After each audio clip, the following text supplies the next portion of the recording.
Certo dia, um publicano subiu ao templo dos judeus. O templo ficava no alto da colina, no Monte Sião. E o publicano subiu com o propósito de orar. Os publicanos eram considerados imundos pelos judeus. Imundos. Cerimonialmente imundos.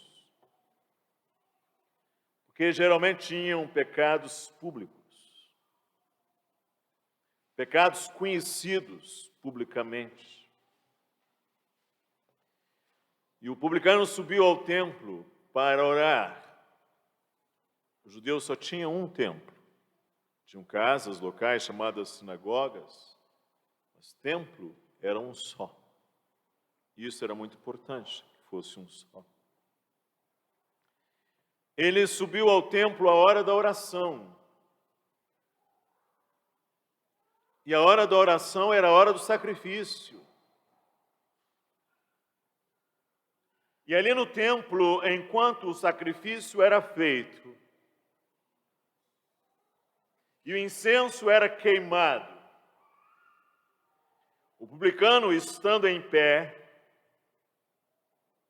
ele ficava longe. E era tamanho o seu senso de pecado,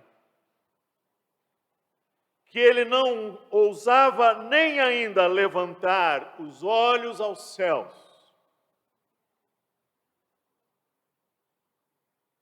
E ele batia no peito, como fazem os orientais, para chamar para a condição de lamento por sua condição espiritual, moral, ética. Enquanto ali o sacrifício era feito, o incenso queimado, a hora da oração, distante, sem erguer a cabeça ao alto, ele batia no peito dizendo: ó Deus, sê propício a mim, pecador. Tem misericórdia de mim, pecador. O sacrifício acontece, ele diz: faz propiciação por mim, pecador. O sacrifício é propiciatório. Ali no templo havia o sacerdote, o sacrifício, o incenso. Mas aquela casa, desde o início, era chamada, sobretudo, a casa de oração para todos os povos. Ó Deus, tem misericórdia de mim, pecador. Chegou a hora do publicano descer. E Jesus Cristo diz que ele desceu justificado para a sua casa e que aquele que se humilha será exaltado. Nosso texto de hoje, nosso versículo de hoje é o mesmo que memorizamos. 2 Crônicas 7:14. Se puder abrir, abra e mantenha aí, porque eu vou fazer algumas considerações no texto e no contexto. 2 Crônicas 7:14. Se o meu povo, que se chama pelo meu nome, se humilhar e orar, e me buscar, e se converter dos seus maus caminhos, então eu ouvirei dos céus, perdoarei os seus pecados e sararei a sua terra. Essas palavras foram ditas por Deus por ocasião da construção do templo em Jerusalém, substituindo o tabernáculo, aquela tenda, que fora erguida no deserto. Quando Davi trouxe a arca e a tenda para Jerusalém, estabelecendo ali no lugar lugar de misericórdia, na era de Ornã ou Araúna, lugar de triunfo da misericórdia, ele estabeleceu ali a tenda, mas em um certo momento ele disse: eu habito numa casa de cedros e a casa do Senhor é uma tenda. Isso incomodou muito a ele. E ele quis edificar uma casa uma casa de cultos. Deus não lhe permitiu. Disse: vai ser o seu filho. E veio o templo construído por Salomão. E em Israel se tinha então uma teocracia, porque acima do trono de Salomão estava o trono de Deus. O trono de Deus era mais alto que o trono de Salomão, e isso era muito significativo. E ali no templo se fazia no ato o holocausto, e no santo lugar o sacerdote queimava diariamente o incenso, e uma vez por ano ele adentrava o véu e fazia o sacrifício ali, derramava o sangue no propiciatório em cima da arca. E agora é final de setembro, ou princípio de outubro, o templo é erguido, e Salomão fala ao povo. Ele é um homem sábio, a essa altura sábio, bem sábio. E ele fala ao povo, fala publicamente, explica a razão daquela casa. E ele ora a Deus, ele faz uma oração pública. No capítulo 6, o verso 14, ele diz assim: ó Senhor Deus de Israel, não há Deus como tu nos céus e na terra, como tu que guarda a aliança e a misericórdia a teus servos que de todo o coração andam diante de ti. No verso 21 do capítulo 6, ele diz assim: ouve, pois, a súplica do teu servo e do teu povo de Israel, quando orarem neste lugar. Ouve do lugar da tua habitação dos céus, ouve e perdoa. E nos versos 24 e 25 ele dirá: quando o teu povo de Israel, por ter pecado contra ti, for ferido diante do inimigo, e se converter e confessar o seu nome, e orar e suplicar diante de ti, nesta casa, ouve dos céus e perdoa o pecado do teu povo de Israel, e faze-o voltar à terra que lhe deste a seus pais. Isso é a oração de Salomão, extraordinária, na qual, aliás, ele repete uma expressão várias vezes aqui neste lugar: quando orarem, ouve e perdoa, ouve e perdoa, ouve e perdoa. E o Senhor abençoa, ouve a oração de Salomão. E a glória de Deus enche o templo, diz o capítulo 7, primeiro versículo. Tendo acabado Salomão de orar, desceu fogo do céu e consumiu o holocausto e os sacrifícios, e a glória do Senhor encheu a casa, e os sacerdotes não conseguiam sequer se manter em pé, porque a glória do Senhor encheu o templo. 7 dias o templo foi consagrado. E depois do templo, os israelitas fizeram algo extraordinário. E não por acaso, eles já planejaram isto. Era a festa dos tabernáculos, o Sucote, 7 dias. E eu não sei se você sabe o que era o Sucote, o que era a festa dos tabernáculos. A festa dos tabernáculos durava uma semana, e durante este período, os judeus habitavam em tendas construídas com ramos. E agora você tem uma coisa que é Israel, que é exatamente essa expressão da piedade do povo de Deus.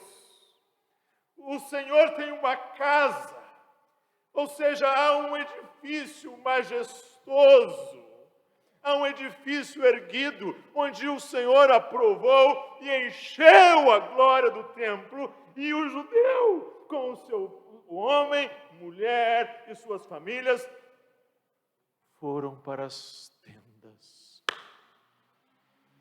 foram para os tabernáculos. E isso é muito significativo.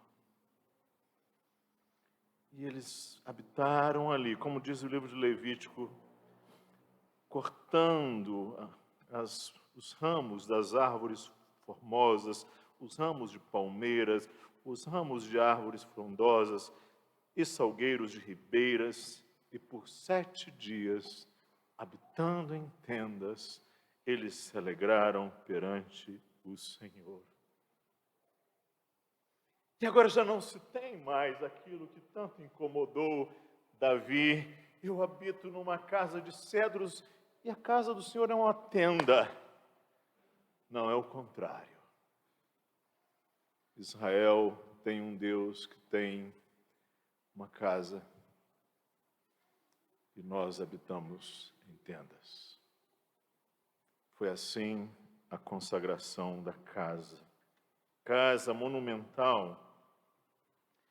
E Deus atribuía ali um significado especial à festa do Sucote, porque mostrava para Israel que eles eram ainda assim peregrinos, porque no deserto eles habitaram em tendas. A tenda é alguma coisa frágil, e o povo construía essas tendas, uma lembrança da sua peregrinação de 40 anos no deserto.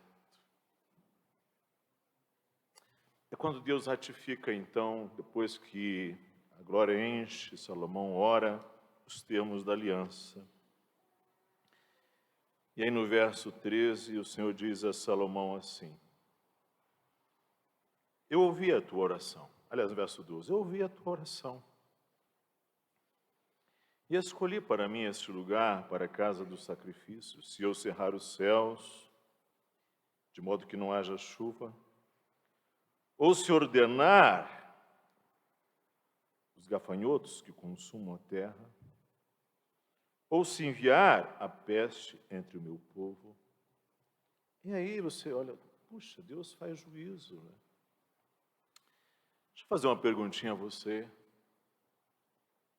Um juízo com uma sentença justa é alguma coisa boa? Uma sentença, uma correção, uma disciplina, um ato de juízo de Deus é uma coisa necessária e boa? É boa a disciplina? E Deus fazia isso, porque Israel era como um filho, né? Deus disciplinava o seu filho, né? E é quando então ele diz: meu povo, que se chama pelo meu nome. Extraordinária essa expressão, não? Lembra a aliança de Deus com Israel, né? Lembra a identidade filial de Israel. Eu tenho o nome do meu pai, eu tenho o nome de minha mãe, essa é a minha identidade, está aqui nos meus documentos. E vocês são o meu povo, que se chama pelo meu nome, meu nome. Se humilhar. A humilhação é algo intencional. É um processo de mortificação, é a nossa primeira, mais desafiante e sempre inacabada tarefa. Essa semana falei isso lá no nosso Instagram, né? É a nossa tarefa mais desafiante e inacabada, é esta de nos humilharmos. Deus resiste aos soberbos, mas aos humildes concede a sua graça. E na humilhação há um esvaziamento. A gente habita em tendas de ramos. Se o meu povo se humilhar e orar. Sabe, irmãos, o nosso exercício mais difícil é orar. Dias atrás eu disse a um colega, pastor, eu disse a ele, olha, o mais difícil não é pregar, o mais difícil não é ensinar, o mais difícil não é cantar, o mais difícil não é polemizar, debater na internet, o mais difícil é perseverar na oração e nunca esmorecer. Esse é o nosso exercício espiritual, esse é o nosso ato de piedade mais desafiante, é orar. Orar perseverantemente. Aliás, um pastor que não ora regularmente já está reprovado. Porque isso é fundamental ao pastorado, né? Isso é qualificação básica. Os apóstolos disseram lá no episódio das viúvas, nós nos consagraremos à oração. Isso está no início de qualquer ministério.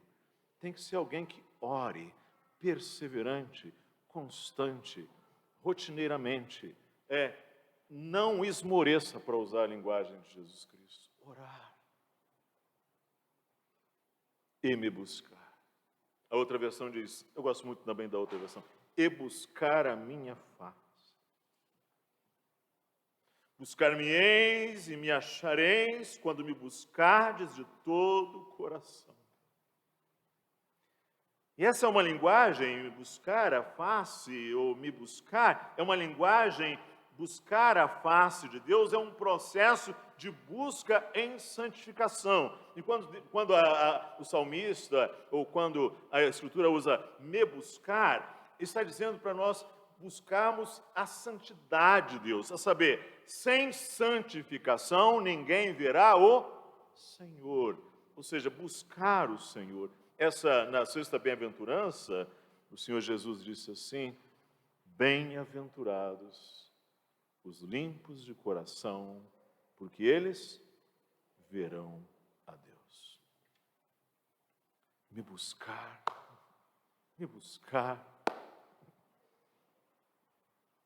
e se converter dos seus maus caminhos.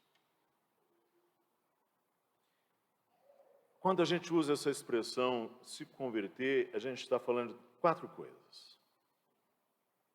Primeiro, há um reconhecimento. Esse é um ato que pode e deve ser coletivo, mas ele precisa passar também pela dimensão individual. É preciso que eu reconheça, ou seja, é preciso que olhe para aquilo e assuma aquilo como uma realidade. Eu reconheço, é isto. E depois, então, há um pesar, um peso. Há uma tristeza, segundo Deus, para usar uma expressão do apóstolo Paulo. Então, há um reconhecimento, há um pesar e há uma mudança de afeto e lugar no coração. Porque é no coração que tudo começa. É o coração a fonte da vida. É do coração que procede o bem e o mal. Está ali. É preciso que haja uma mudança de afeto e de lugar no coração.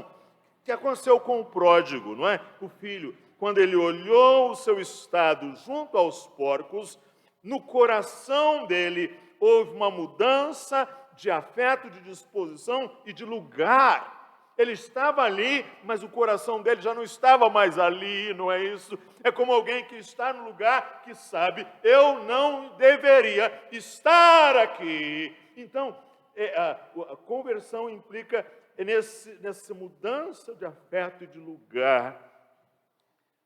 E a 4ª coisa na conversão é que há uma mudança de direção em relação a Deus e ao próximo. O coração da gente mudou, reconhecemos, pesou, mudamos aqui e a gente então muda, não é? A gente muda. Arrependimento é o coração da conversão. Né? Arrependimento e fé, como bem dizem os nossos bons teólogos, são como verso e reverso de uma mesma moeda, porque não pode haver arrependimento sem fé, nem fé sem arrependimento. No coração da conversão existe alguém genuinamente arrependido. E aí vem 3 promessas maravilhosas. Eu ouvirei dos céus. É uma promessa, não é? Buscai e achareis. Pedi e dar-se-vos-á. Batei e abrir-se-vos-á. Eu ouvirei dos céus. Esse Deus está dizendo, como um bom pai, como um bom pastor, como um Deus bondoso que é, eu ouvirei, eu ouvirei, eu ouvirei.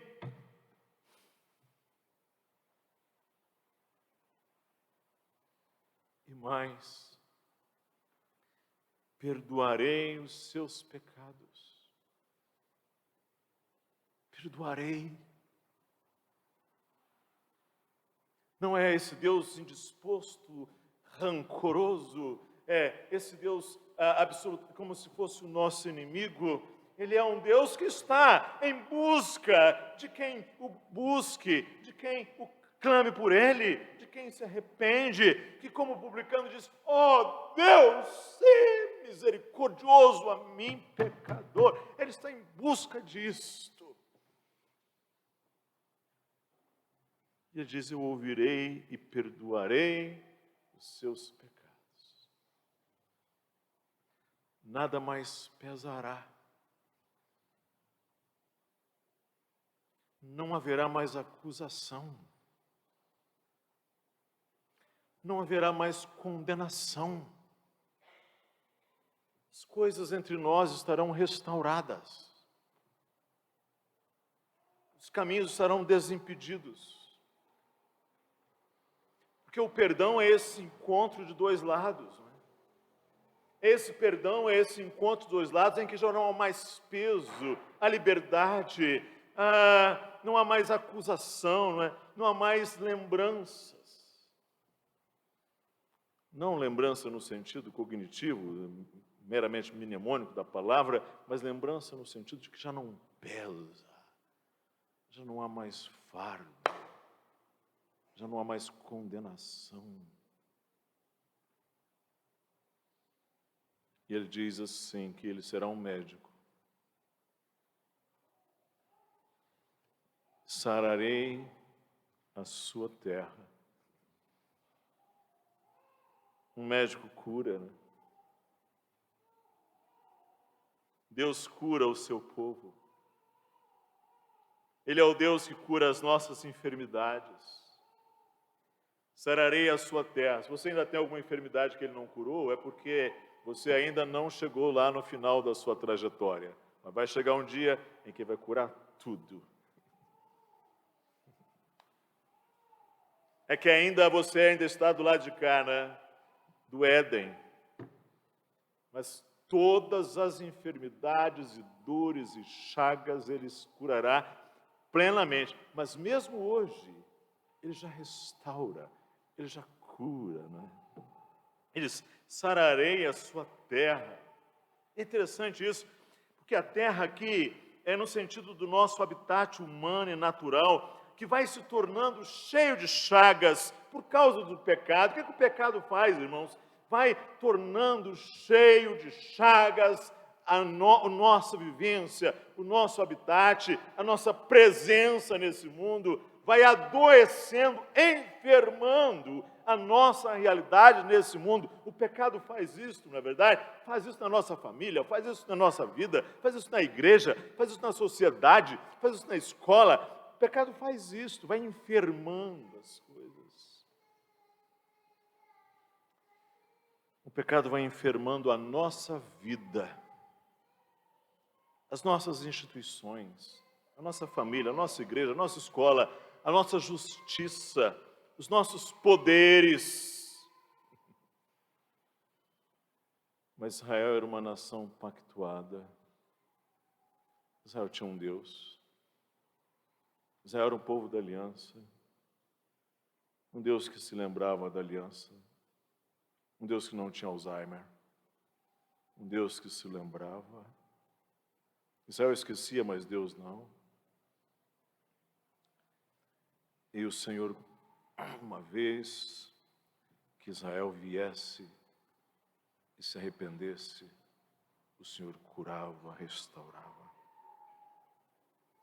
E sabe, irmãos, se você lê o Antigo Testamento, sabe, você que está aqui ouvindo, você visitante, você que vai ouvir essa palavra posteriormente, quantas e quantas vezes essa promessa foi cumprida na história de Israel, não é? O povo desce, adoece, chagas, pecados, idolatrias, imoralidades, decadências de todos os aspectos. E aí vem arrependimento, Deus levanta um bom rei, o rei Asa, o rei Josafá, o rei Josias, ou após o cativeiro, homens como Esdras, como Neemias, como os profetas Ageu e Zacarias, e o povo então se arrepende, volta à presença do Senhor, e o Senhor sara como um bom médico, como um bom clínico, conhece as nossas almas, sara.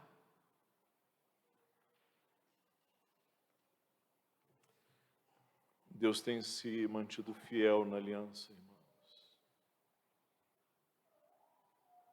Ele é um Deus fiel. Um Deus fiel na sua misericórdia. Um Deus compassivo. E você tem sido fiel? Mas o que é impressionante aqui, não é? É esse Deus disposto a perdoar, disposto. O profeta Isaías diz assim: por isso, Senhor, espera para ter misericórdia de vós. Ele espera para ter misericórdia de vós e se detém para se compadecer de vós, porque o Senhor é Deus de justiça. Bem-aventurados os que nele esperam. Quanto tempo tem passado e você não se humilha? Quanto tempo você não habita em cabanas de ramos? Quanto tempo que você não dobra o seu joelho, que você não prostra-se, que você não rende-se, que você não confessa, que você não reconhece os seus maus caminhos? E quem sabe você está aí reunindo chagas e feridas, e doenças e enfermidades da alma, do corpo, da vida, das relações, da mente. E o Senhor está esperando, está pedindo: venha, venha. O tempo passa e você não se humilha. O batismo é uma humilhação, não é? Aliás, o batismo é descer as águas, descer as águas. Há um reconhecer, há um lavar. O batismo está dizendo: eu sou pecador e agora peço, creio em Cristo, Ele lava os meus pecados, e o tempo está passando, e você negligencia o seu compromisso, e você não se batiza, você não assume um compromisso de humilhação no Senhor. E mês a mês, há o pão e o cálice. E no pão é dito: este é o meu corpo, que é dado por vós.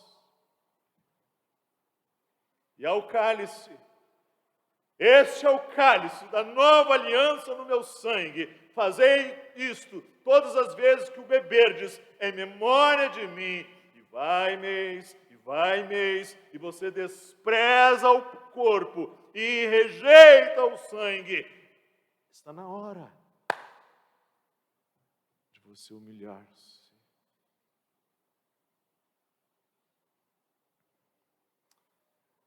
E você não ora com o irmão e com a irmã, não é? Porque você diz: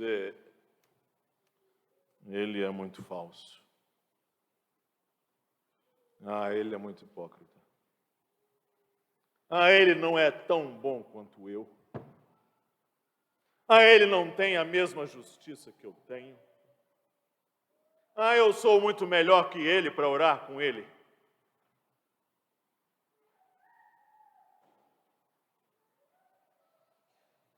Você não ora com o seu irmão e juntos vocês dizem: ó Deus, tem misericórdia de nós pecadores.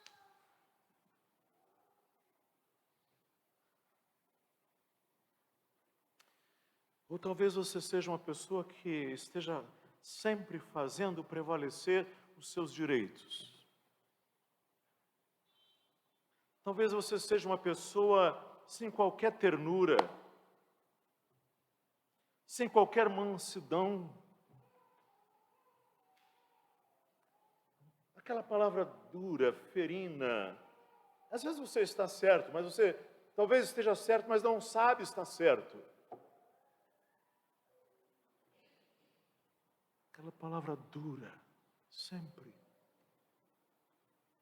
Não ecoa dentro de você aquela mansidão daquele cordeiro que um dia disse: vinde a mim, todos vós que estáis cansados e sobrecarregados, e eu vos aliviarei.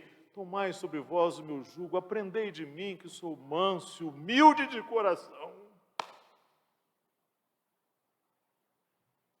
Mas você não se humilha, não se quebranta. Sabe, se você quiser colher humildade, há um princípio dos sábios, aliás, um princípio salomônico.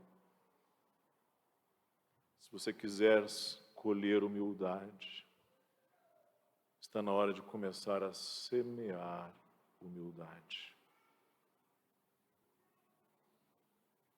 E ninguém se humilha enquanto arrota a justiça própria. Eu fecho essa palavra. Um dia veio alguém maior do que Davi e maior do que Salomão. Porque não foram nem Davi nem Salomão que edificaram uma casa para Deus, em rigor. Ele é maior. É filho deles. Vem na mesma história, mesma saga, de mulheres como Tamar, Raabe, Batseba, que na história do ser humano, mesmo de Jesus Cristo, não tem só coisas bonitas, não. Isso não existe. Ele vem dessa história. Mas ele é muito maior. Na verdade, aquela árvore frondosa que era Davi tinha uma raiz, era ele. Era ele. E ele disse: destruirei este templo e em 3 dias o reedificarei. E a Epístola aos Hebreus dirá que esse templo que Salomão edificou apontava para ele. Tudo ali apontava para ele. Tudo prefigurava a pessoa dele. Eram sombras dele. Tudo apontava para Cristo. E hoje nós somos a habitação de Deus, o santuário de Deus, o templo do Espírito Santo, o corpo de Cristo. O que é a igreja, irmãos? A igreja é o povo que se chama pelo nome do Pai, que se humilha, que ora, que busca a face do Senhor e que se converte sempre, no início ao fim, sempre dos seus maus caminhos. A igreja é isso. Então venha a cruz de Cristo quebrantado, porque era exatamente no momento em que o sacrifício se fazia, que a oração reverberava, salomônica, se repetia: ouve, perdoa, ouve, perdoa, ouve, perdoa. É Cristo. Vem a cruz de Cristo quebrantado. Ele sara, Ele cura, Ele restaura. Sabe, a pior condição é do semi-morto, não é? O levita Emã, no Salmo 88, ele diz que ele se sentia contado com os que baixam a cova. Ele era como alguém que estava sem força, atirado entre os mortos, como os feridos de morte que jazem na sepultura, dos quais já não te lembras, são desamparados de tuas mãos.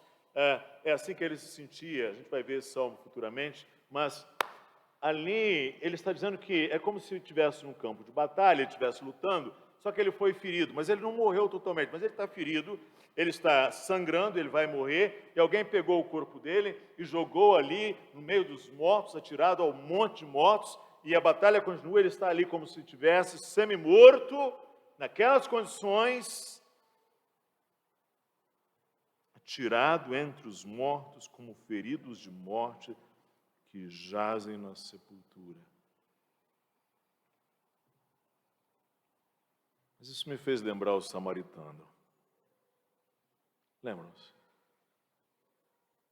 Jesus contou aquela parábola para nos ensinar sobre o amor ao próximo. É preciso que você saiba disso antes que você ouça o que eu vou falar um pouco adiante. Aquela parábola foi contada para ensinar-nos a importância de nós amarmos ao próximo. Mas tem uma coisa naquele samaritano que você não pode ignorar. Ele tem a alma de Cristo, assim. Ele tem o coração de Cristo. Ele tem o aroma do Pai.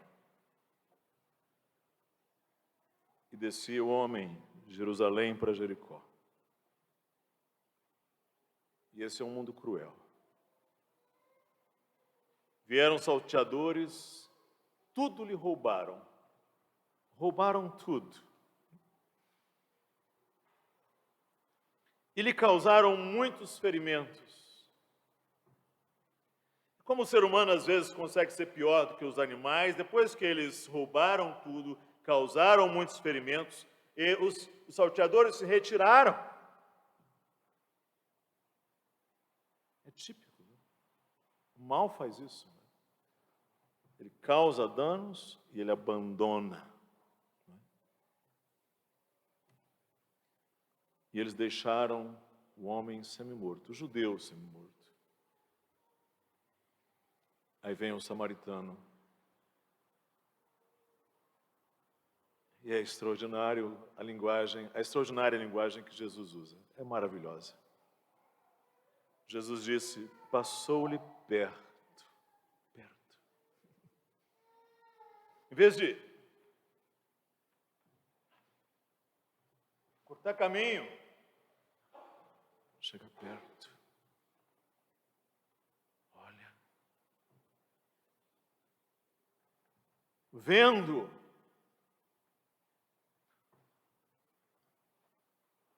Não, quero nem ver. Vendo.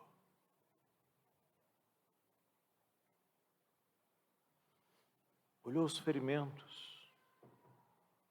Abriu os ferimentos. Apanha o óleo, o vinho. Trata. Cura. Remove as sujeiras. Trata. Cura. Álcool e azeite. Apanha, levanta, bota no ombro, coloca sobre o animal, leva a uma hospedaria.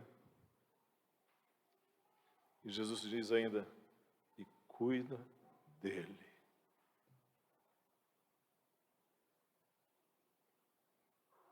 Venha Cristo.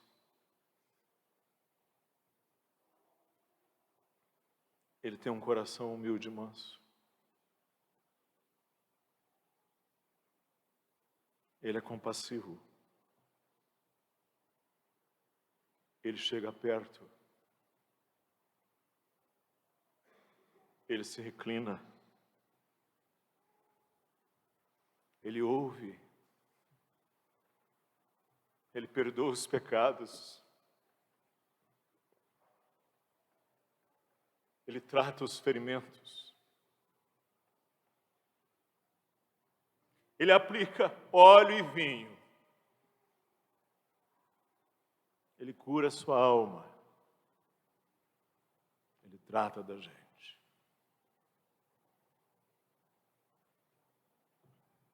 Ore. Busque. Humilhe-se. Se converta dos seus maus caminhos. E pode crer, pode confiar. Ele é um Deus que cumpre promessas. Vamos orar. Senhor, nós somos o povo que se chama pelo nome, que se humilha, que ora, que busca a face do Senhor e que se converte dos seus maus caminhos. Ouve e perdoa, cura e sara. É a nossa oração em Cristo Jesus. Amém.